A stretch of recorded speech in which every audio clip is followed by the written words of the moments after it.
When people first encounter the idea of the inner child, there can be a temptation to treat it as a single, generic thing, as if everyone's inner child is roughly the same, just a vague stand-in for the part of you that gets upset. But in practice, every inner child has a specific story, a particular set of experiences, relationships, and lessons that shaped how that part of you learned to feel safe, get needs met, and avoid pain. This story isn't usually one big event, though sometimes it includes those. More often it's made of countless, small, repeated moments. The way a parent typically responded to tears, what happened when you made a mistake, whether your excitement about something was met with interest or impatience, what got praised and what got ignored. Individually, these moments might seem too minor to matter, but repeated hundreds or thousands of times over years, they form the blueprint your inner child still operates from. Finding this story doesn't require a perfect, complete autobiography. It's more like noticing themes, recurring feelings, recurring roles you found yourself playing, recurring messages, spoken or unspoken, about what was okay and what wasn't. Was it okay to need help? To be upset for more than a few minutes? To take up space? To want things? To say no? The answers to questions like these, formed early, often quietly shape adult life far more than any single dramatic memory. The aim of this section isn't to dig up trauma for its own sake. It's to start treating your own history as something worth understanding, rather than something to skip past on the way to fixing yourself. Once you start looking for it, you can often trace a fairly direct line from a present-day pattern back to its origins. Not always with certainty, but with enough clarity to make the pattern feel less random and more understandable. Take, for example, someone who finds it almost impossible to ask for help, even when they're struggling. Tracing this back might reveal a childhood where asking for help was met with frustration, or where a parent was themselves overwhelmed. So a child learned early that their needs added to someone else's burden. The adult pattern, quiet self-reliance, even at a cost, starts to make a lot more sense once you see where it came from. Or consider someone who feels a surge of anxiety whenever there's any tension in a relationship, even minor disagreements. Tracing this might lead back to a home where conflict was unpredictable or frightening, where disagreements could escalate quickly, or where a parent's mood could shift suddenly. The adult pattern of anxiety around any tension, even mild, reflects a nervous system that learned, accurately at the time, that conflict could be dangerous. The goal of tracing origins isn't to find someone to blame.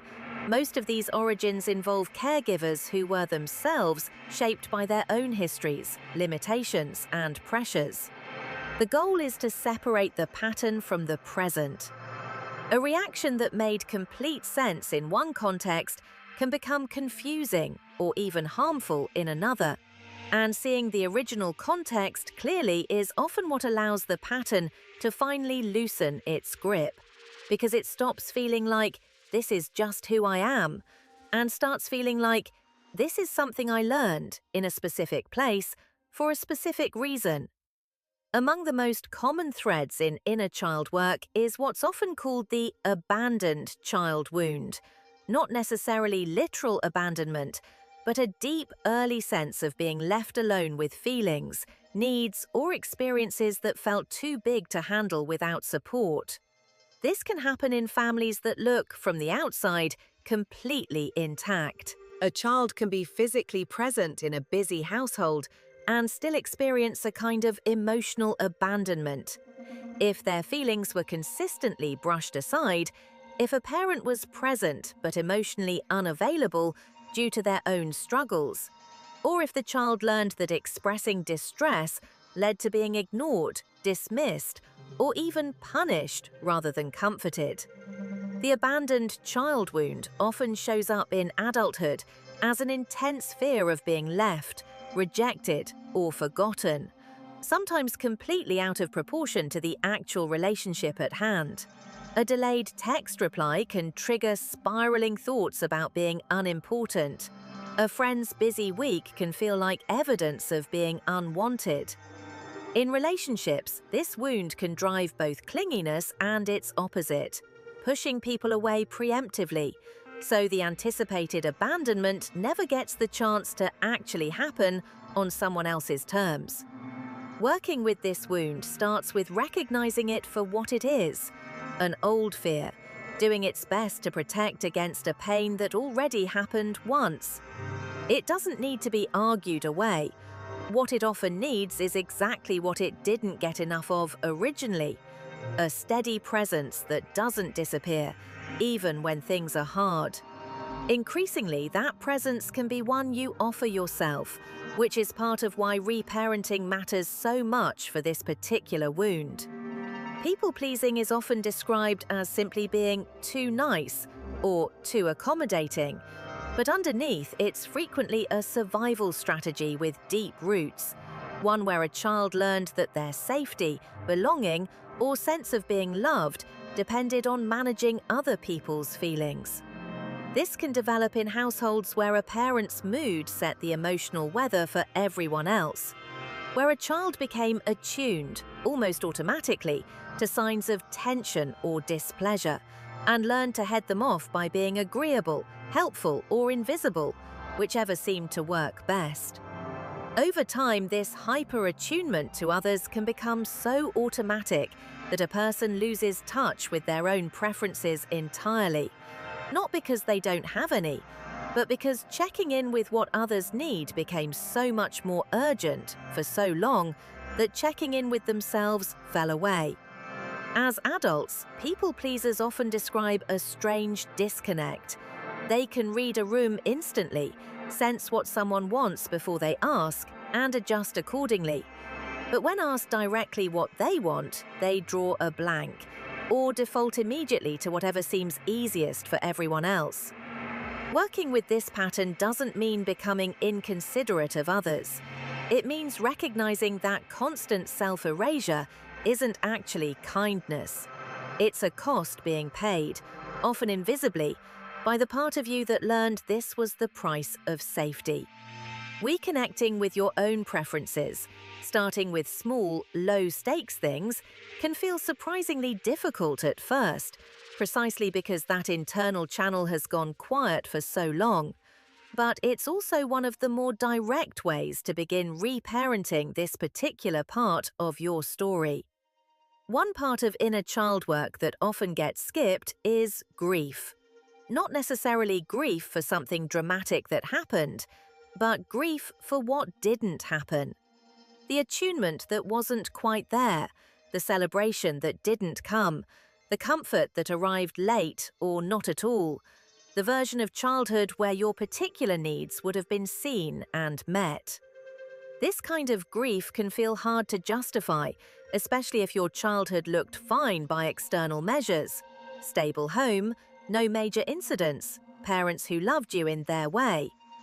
It wasn't that bad can become a kind of internal gatekeeper, deciding that grief has to be earned through sufficient hardship before it's allowed. But grief isn't a competition, and it isn't a judgment of your parents as people. It's simply an honest acknowledgement of a gap between what a child like you needed and what was actually available. That gap is real, even when no one intended it, and even when the people involved were doing their best with what they had. Allowing this grief, even briefly, often does something unexpected. It makes room. As long as a need keeps getting argued away, "It wasn't that bad, I shouldn't feel this way," it tends to stay stuck, showing up sideways in patterns and reactions. Acknowledging the need directly, "I needed more of this and I didn't get enough of it," can be the very thing that allows it to finally be met now by you going forward. Grief in this context isn't the opposite of moving on. It's often the thing that makes moving on possible. Two patterns that often puzzle people the most are self-sabotage and relationship difficulties, both because they tend to show up precisely when things are going well, which can make them feel especially frustrating and hard to understand. Self-sabotage often traces back to an early association between good things and eventual loss or disappointment. If positive experiences in childhood were frequently followed by something painful, a happy moment overshadowed by a parent's mood shift, a sense of safety that proved unreliable, a child can learn, on a deep level, that getting attached to good things is risky. As an adult, this can show up as pulling away from relationships, opportunities, or moments of happiness right when they start to feel real, sometimes through behavior that creates exactly the loss that was feared. Relationship patterns, similarly, often involve more than just the two adults in the room. Each partner brings an inner child with its own story, its own old fears, and its own learned roles. A partner's tone of voice might activate a fear of conflict rooted in childhood. One partner's need for space might activate another's abandonment wound. These dynamics can make arguments feel disproportionately intense because, in some sense, they're not just about the current disagreement. They're old conversations happening again, with new people standing in for old roles. Understanding these connections doesn't fix them instantly, but it does change what's possible. Why do I keep doing this? Becomes, this makes sense given what this part of me learned. And from there, it becomes possible to respond differently, with the steadier, more aware part of you that this series has been helping you build. Understanding your inner child's story, where it came from, what it learned, what it's still protecting you from, is valuable on its own. But the real shift happens when that understanding becomes the basis for something new, a relationship with yourself that doesn't just repeat the old story, but begins to write a different one. This doesn't mean rewriting your history, which isn't possible, or pretending it didn't shape you, which isn't honest. It means recognizing that the story so far explains how you came to feel and react the way you do, without requiring you to keep responding the same way indefinitely. The patterns we've discussed across this series, perfectionism, people-pleasing, self-sabotage, difficulty with boundaries and rest, all made sense as responses to a particular history. They don't have to be the only responses available going forward. Writing the next chapter looks like the practices this series has covered. Noticing when an old pattern is active, responding to your inner child with the kind of presence it may not have consistently had, building daily habits that quietly demonstrate care, and being patient with the pace of change rather than expecting it all at once.